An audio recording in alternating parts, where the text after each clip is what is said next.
Bonjour à toutes et à tous, soyez les bienvenus dans cette nouvelle bulle de bonheur. Je suis Maxime, très content de vous retrouver aujourd'hui pour une nouvelle question qui s'adresse cette fois-ci à la souffrance et à la douleur. La question est, la souffrance est-elle nécessaire? Si oui, pourquoi? Et sinon, eh bien, tout simplement, comment pouvoir l'éviter? Merci d'avoir posé cette question. J'ai vraiment envie de répondre à cette question en disant que oui, oui, effectivement, il est possible d'éviter la souffrance et non, la souffrance n'est pas nécessaire. La souffrance est quelque chose d'optionnel, mais à certaines conditions qu'on va voir aujourd'hui. Si ces conditions sont respectées, en effet, la souffrance devient optionnelle. On va voir quelles sont ces conditions. Soyez les bienvenus. Dites-moi si le son est bon et l'image est bonne avant que nous commencions. Mettez-moi un petit bonjour, un petit coucou, un petit j'aime autour de cette vidéo. Et puis, on commence donc cette nouvelle bulle de bonheur autour de la question de la souffrance. Est-ce que la souffrance est nécessaire, oui ou non? À quoi sert-elle si elle est obligatoire? Et puis, comment l'éviter si elle est optionnelle? On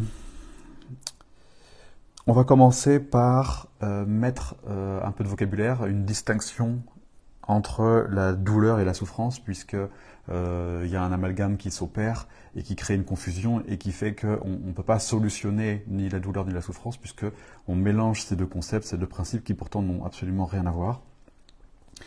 Faisons un topo sur ces deux notions. La souffrance. Alors commençons par la douleur. La douleur, c'est une information émotionnelle, c'est-à-dire que voilà, des informations, on en a plein et on en a plein tous les jours, et on n'en fait pas nécessairement de cas, mais certaines de ces informations sont plus impactantes. On appelle ça une émotion qui est potentiellement rattachée à une blessure émotionnelle.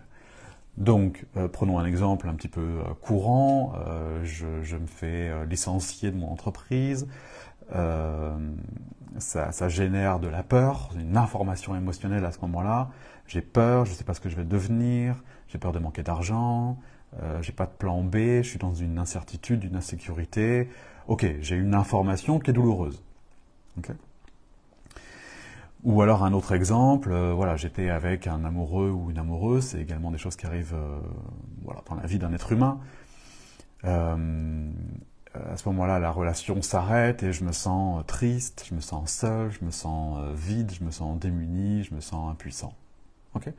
À nouveau, on est face à une information émotionnelle qu'on appelle une douleur. Okay. Je suis impacté par un événement, une situation qui existe autour de moi. Okay. Donc, si on fait un focus et qu'on isole cette image, on est face, et rien de plus, on est face à une douleur. Cette douleur pourrait, à ce moment-là, rester à l'état de douleur. J'ai une information émotionnelle, et dans l'absolu, je pourrais vivre ce moment de plein de manières différentes. Je pourrais trouver que c'est chouette, comme je pourrais trouver que c'est pas chouette. Okay.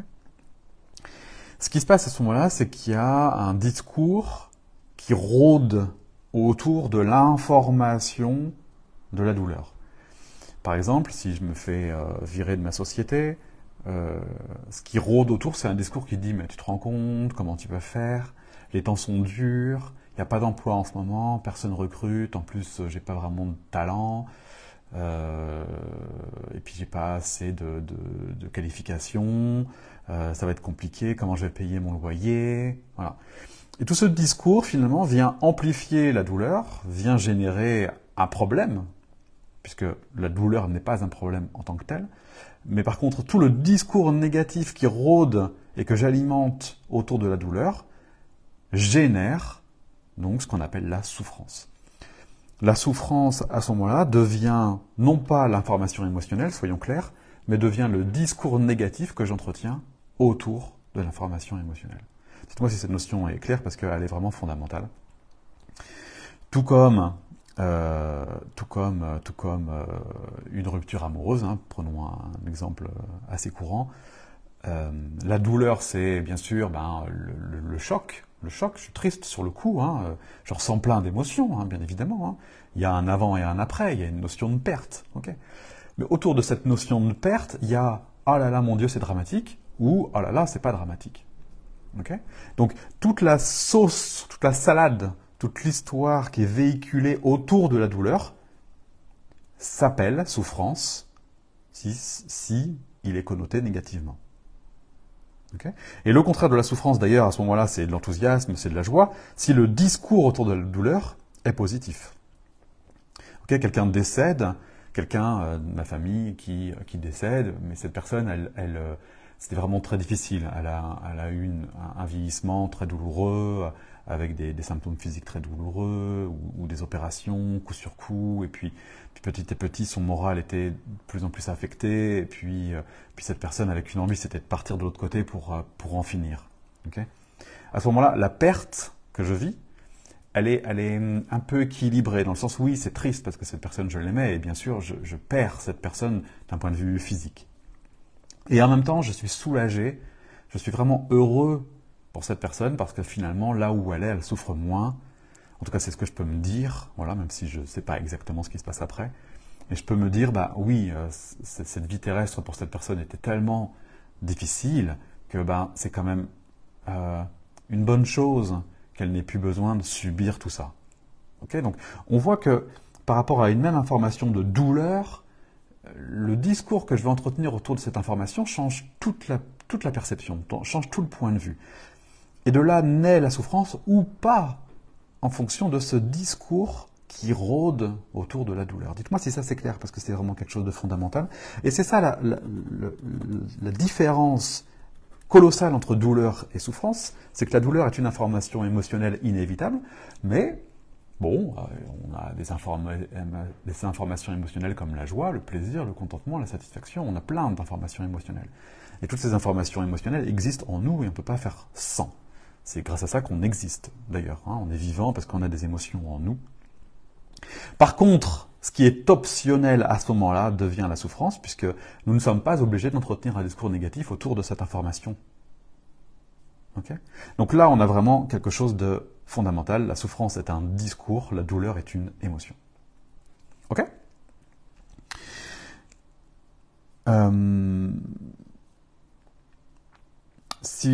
Pour savoir si on est dans la souffrance, c'est assez simple, elle se reconnaît au travers donc un discours mental qui se refuse la plupart du temps à la situation, une forme de projection dans le sens où c'était mieux avant, c'était mieux après, tu te rends compte ce qui s'est passé, c'est dégueulasse ce qui vient d'arriver, comment a-t-il pu me faire ça ou a-t-elle pu me faire ça, les patrons sont vraiment des méchants, inhumains, ça génère de la colère à l'intérieur de nous, de l'agressivité, voilà. Quand on est dans ces états-là et qu'on rumine, on est en proie à de la souffrance. Et plus on reste dans cet état-là, et plus une espèce de cascade tragique intervient, c'est-à-dire qu'on se transforme en victime. Tu te rends compte, c'est dégueulasse, il y en a marre, c'est toujours pareil de toute façon, et puis les femmes sont toutes les mêmes, et les hommes sont tous les mêmes, et puisqu'on colporte ça, on finit par y croire, en fait, on finit par adhérer à ça, que la vie est dure, que les gens sont méchants, qu'il faut se méfier, ok ? Et puis on crée une nouvelle croyance, une nouvelle philosophie de vie à partir de ce point de vue-là. Et c'est comme ça qu'on crée un futur à partir de blessures passées. On crée sa vie en avançant dans la vie avec cette idée que c'est dur, par exemple, que les patrons sont des méchants ou que les relations amoureuses sont compliquées. Et donc il nous arrive l'équivalent de notre croyance, puisque ça s'appelle l'effet miroir, hein, que vous connaissez. Hein. Plus j'alimente un discours, plus j'entretiens un discours, et plus ce discours se manifeste de manière à ce que j'en prenne conscience. La vie fait miroir à nos croyances et nos conditionnements. Donc plus je suis persuadé que ça va mal se passer, vous avez remarqué, hein, plus je suis sûr que je vais louper mon examen et plus je loupe mon examen. Plus je suis sûr que je vais tomber que sur des connards et plus je tombe que sur des connards, et ainsi de suite. Et c'est tragique puisque finalement je génère moi-même des schémas de répétition au travers d'un discours de souffrance que je suis tout seul à entretenir comme un grand. Ok? C'est clair ça? Du coup, on en vient à comment arrêter le carnage. On en vient à, ok, comment alors, du coup, si je comprends bien, la douleur est une information, la souffrance est optionnelle, la souffrance est un discours mental, ok? Quand je suis dans la projection, dans le jugement, dans la résistance, dans la colère, je suis accroché à la souffrance et je suis en train de ruminer. Ça m'amène dans des schémas dramatiques et catastrophiques dans lesquels ma vie devient de plus en plus, finalement, dure, en tout cas, au bas mot dur. Okay. Comment j'arrête le cycle infernal? J'arrête et je sors de la souffrance en étant capable, mémorisez bien cette phrase, elle est importante, je vais la répéter. J'arrête la souffrance. Comment sortir de la souffrance? La réponse est en observant la douleur sans y réagir. En observant la douleur sans y réagir. Si j'observe l'information émotionnelle et que mon mental se tait, à ce moment-là précis, si je traite mon émotion à ce moment-là, si je ferme mes yeux et que je la laisse circuler, si je laisse l'information passer, je digère, okay, comme on dit, je laisse passer, je laisse circuler, j'accepte ce qui est, puisque c'est, hein, imaginons que, je reprends l'exemple du licenciement, si je me fais licencier, c'est un fait, c'est comme ça, que je sois d'accord ou pas d'accord, que je rumine ou que je rumine pas, c'est un fait. Okay, qu'il pleuve ou qu'il pleuve pas, Dame Nature s'en fout que vous soyez content ou pas content. Il pleut, c'est tout. Et puis, si la relation amoureuse s'arrête, bon, ben, elle s'arrête. Que vous soyez d'accord ou pas d'accord, elle est finie. Et puis c'est tout. À part accepter, autrement dit, laisser circuler les informations émotionnelles à l'intérieur de vous, ben, vous êtes quand même bien démunis. Il n'y a quand même pas grand-chose d'autre à faire. Okay. Donc, sortir de la souffrance, c'est d'être capable d'observer cette information émotionnelle, autrement dit, observer ce fait, sans ramener sa fraise, sans juger le fait, sans connoter le fait, sans dire c'est bien, sans dire c'est mal, sans dire ceci, sans dire cela. Si je fais ça, la souffrance ne naît tout simplement pas. Je reste simplement avec une émotion, certes, qui a une douleur, ok, qui a une information, parce que je ne suis même pas obligé de l'appeler douleur, hein, mais appelons la douleur, parce qu'après tout, c'est quand même majoritairement comme ça qu'on l'aperçoit. Donc j'ai douleur qui est en moi, ok, bonjour douleur, comment vas-tu douleur? Douleur quoi, ok, écoute, viens là, assieds-toi, prends un thé, pose-toi, tu veux un câlin? Oui, je veux un câlin, ok. La douleur m'informe que j'ai besoin de prendre soin de moi. Hein. Donc je reste avec douleur, je cajole douleur. J'alimente pas mental qui se réjouit, miam miam, de la souffrance, génial, enfin de la douleur, génial, je vais pouvoir générer de la souffrance. Être cartolé, est-ce que vous avez lu ce livre qui s'appelle Le pouvoir des moments présents et mettre en pratique le pouvoir des moments présents?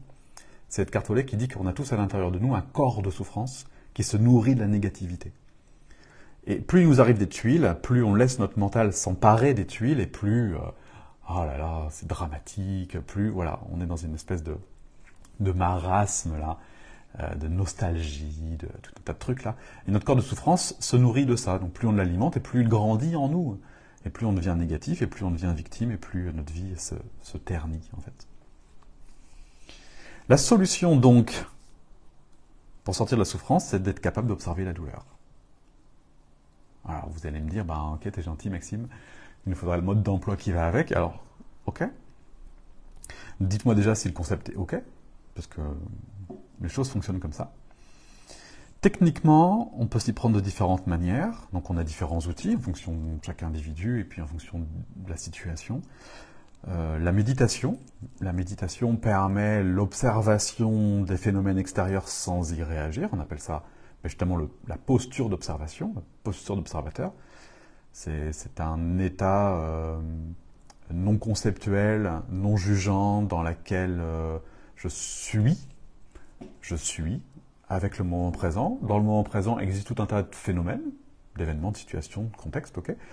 Et ma posture de l'observateur est capable d'observer donc le déroulement de ma vie sans le juger. Ok. Donc ça, c'est quelque chose qui s'apprend au fur et à mesure que vous montez en pleine conscience. Ça sert à ça la méditation, à grimper en pleine conscience, de manière à atteindre cette posture d'équanimité dans laquelle j'arrête de juger le bon comme le mauvais. Donc c'est fondamental, et la méditation permet d'accéder à cet état-là. Donc voici une première piste. Je vous mettrai des liens pour aller méditer. Il y a différentes méditations gratuites sur le site que vous pouvez utiliser. Le deuxième outil, eh bien, il est dans ma capacité finalement à accueillir Madame Douleur à l'intérieur de moi. Puisque bon, ok, j'ai une information émotionnelle qui est donc douloureuse. Si je ne veux pas la transformer, il faut qu'elle puisse exister en moi. Il faut que je puisse être stoïque devant cette information. Pour ça, il faut que j'ai une capacité de gestion émotionnelle. Et cette capacité de gestion émotionnelle, bon, il y a différents outils comme la technique du canapé ou la technique de l'épouvantail ou encore la technique de l'histoire sans fin. Globalement, pour faire court, je pourrais vous faire une vidéo plus complète à ce sujet si vous le souhaitez. C'est soit l'idée de plonger dans son monde émotionnel pour accueillir l'enfant à l'intérieur de nous qui est touché, qui est blessé, qui est impacté, qui est vexé, qui est frustré. Voilà. Donc vous avez une posture d'ouverture de cœur envers vous-même et vous embrassez pleinement ce monde émotionnel, qui peut être un peu bouleversant puisque c'est déjà douloureux pour vous, donc c'est pas toujours une évidence que d'ouvrir son cœur à ce qui fait mal. Mais cette solution est très efficace. Voilà, on peut le faire ensemble si vous n'y arrivez pas tout seul, en tout cas. Et l'autre option, c'est une écoute sensationnelle plutôt qu'émotionnelle. La douleur existe dans notre corps et envoie des signaux quand vous êtes touché, bouleversé. Vous avez des signaux dans votre corps. Ça se serre, par exemple. Ça se tend, par exemple. Ça fait des nœuds, par exemple. Bon, peu importe les symptômes. Ces symptômes, vous pouvez tout simplement les suivre. Et si vous les suivez, vous faites une forme d'accueil. On n'appelle pas ça de l'accueil, on appelle ça de la régulation. Mais vous voyez l'idée. Vous restez avec, en tout cas. Et puis, le fait de rester avec suffit pour apaiser cette douleur. Voilà. Donc voilà les deux outils, je vous en donne un troisième que je vous laisserai explorer aussi, si vous voulez qu'on l'explore ensemble, encore une fois, n'hésitez pas, qui est celui de relativiser. Finalement, on utilise davantage à ce moment-là précis notre raison plutôt que notre monde émotionnel. Et puis, on cherche à objectiver la situation. La situation génère une douleur, ok, elle génère une douleur, très bien, parce que il y a souvent la notion de perte, comme je vous le disais. Hein, si je me fais licencier, je perds mon emploi. Si je me fais larguer, je perds ma relation affective. Bon, une notion de perte, ok. Cette perte génère une ouverture, génère des conséquences que je ne vois pas. J'estime que cette situation est que négative. Mais si je m'intéresse, si j'approfondis la question, c'est pas possible en fait, puisque la vie est un ensemble harmonieux de plus et de moins. Il y a toujours une chose et son contraire dans la vie. Hein. Il y a toujours les polarités, comme le jour et la nuit, comme le plus et le moins, comme le yin et le yang. Donc, si je perds quelque chose, je gagne quelque chose. Alors, si je me penche sur la question et que je me dis, ok, c'est un coup dur, parce que j'ai l'impression de perdre quelque chose, mais si je me rends compte à quel point je gagne quelque chose, est-ce que c'est toujours un coup dur ? Et non, bien sûr. C'est plus un coup dur, c'est même une aubaine, hein. C'est une opportunité, c'est une chance. Ok, donc quelle est ma chance ? Dans cette chose que j'estime douloureuse, quelle est ma chance ? Quelle est l'aubaine qui se cache ? Vous savez, on parle souvent d'un cadeau mal emballé. La vie est pleine de cadeaux mal emballés, ou c'est l'arbre qui cache la forêt, ou ainsi de suite. Vous prenez l'image que vous voulez, mais ça n'existe pas une situation qui est que négative, en fait. Voilà. Donc, mon invitation, elle est d'équilibrer vos perceptions pour vous rendre compte de quel est l'avantage dans ce que j'estime être un inconvénient. Voilà. Et là, vous avez les 3 outils, donc, qui vous permettront de ne pas basculer dans la souffrance lorsque vous êtes sujet à de la douleur. Quand vous êtes confronté à la douleur, voici les 3 solutions concrètes et terriblement efficaces, excessivement efficaces, si vous vous en donnez la peine, bien évidemment. Le mieux, c'est de vous faire accompagner quand même, parce que c'est quand même pas évident de s'approcher de sa propre douleur, hein, mais voilà, si vous êtes coaché, vous y arriverez facilement et vous n'irez jamais dans la souffrance. Hein, ce sera assez simple. Vous pouvez essayer en autonomie hein, également. Essayez en autonomie. Si vous n'y arrivez pas, vous m'appelez et je vous aiderai. Ok? Donc voilà la solution concrète, hein, vraiment, hein, je suis très sérieux, hein, pour que la souffrance n'existe plus dans vos vies. Donc, elle se traduit par être capable d'observer la douleur sans y réagir, et techniquement, c'est de l'équilibrage, trouver les plus dans ce qu'on estime être le moins, de la régulation émotionnelle au travers de notre corps, ou de la méditation pleine conscience, de manière à être capable d'atteindre cet état d'observateur, l'observateur de ma vie, telle qu'elle est, et sans la juger. Ok ? Donc on en vient finalement à la question là, qui m'a été posée, la souffrance est-elle nécessaire et si oui, pourquoi? Et si non, comment l'éviter? Donc on a répondu à non. Non, effectivement, elle n'est pas nécessaire, on peut l'éviter, et je vais vous expliquer comment. Elle est inévitable pourtant, dans certains cas, dans tant et aussi longtemps que vous ne serez pas en mesure d'observer la douleur, vous tomberez dans la souffrance. La souffrance sera donc à ce moment-là une information évidente hein, qu'il y a un chemin à faire pour accéder à l'observation de la douleur. Elle vous donne une idée de là où vous en êtes finalement dans votre processus intérieur et personnel. Et elle vous informe qu'il y a quelque chose qui est à maturer, qui est à mûrir, qui est à parcourir. Voilà. Elle vous donne une information également sur la posture que vous avez par rapport à la vie, de manière générale. Elle nous donne une information si vous êtes dans une posture de victime, de négativité, d'agressivité. La souffrance, elle vous donne une information, ouais, il y en a marre, de toute façon c'est toujours pareil. Ok, donc là on peut considérer qu'il n'y a pas de remise en question, en fait. Non pas parce que vous ne le voulez pas, hein, mais parce que des fois c'est pas facile à faire. Hein.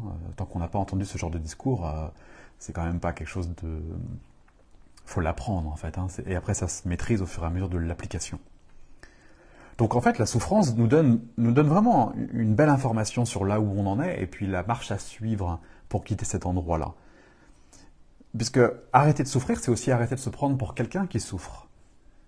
Et ça nous arrange, en fin de compte, d'être quelqu'un qui souffre. Ça pourrait être l'objet d'un autre live, mais quand je souffre, quand je suis une victime et quand je me plains, la plainte a pour conséquence positive d'attirer le soutien. Et si je suis dans une dynamique, dans une croyance que j'ai besoin d'être soutenu pour arriver à mes fins, parce que la vie est dure justement, donc j'ai besoin d'être soutenu, j'ai tout intérêt à me plaindre. Si j'arrête de me plaindre, je peux perdre le soutien des autres. En tout cas, ça peut être une croyance. Et ça, c'est intéressant d'aller décortiquer pour comprendre pourquoi, finalement, ça m'arrange de maintenir une forme de souffrance, quelle qu'elle soit, dans ma vie. C'est un autre thème, hein, c'est un autre sujet. Mais du coup, la souffrance, elle est assez indicative, informative. Elle me permet vraiment de me situer. Donc, non, la souffrance n'est pas obligatoire, la souffrance est même parfaitement optionnelle. À partir du moment où j'accède à des outils de coaching, à partir du moment où je me fais coacher, à partir du moment où je médite, à partir du moment où je traite mes émotions. Et ce qui me permettra de pouvoir observer la douleur sans y réagir. Tant que je serai en mesure d'observer la douleur sans y réagir, je ne rentrerai plus dans la souffrance et ma vie sera tout simplement une succession d'événements, ni bons ni mauvais, juste équilibré et j'en fais ce que je veux. On appelle ça de la création. C'est à partir de là qu'on peut prétendre co-créer sa vie avec l'univers. Je sais que vous avez entendu ce genre de discours. Une co-création, c'est quoi la co-création?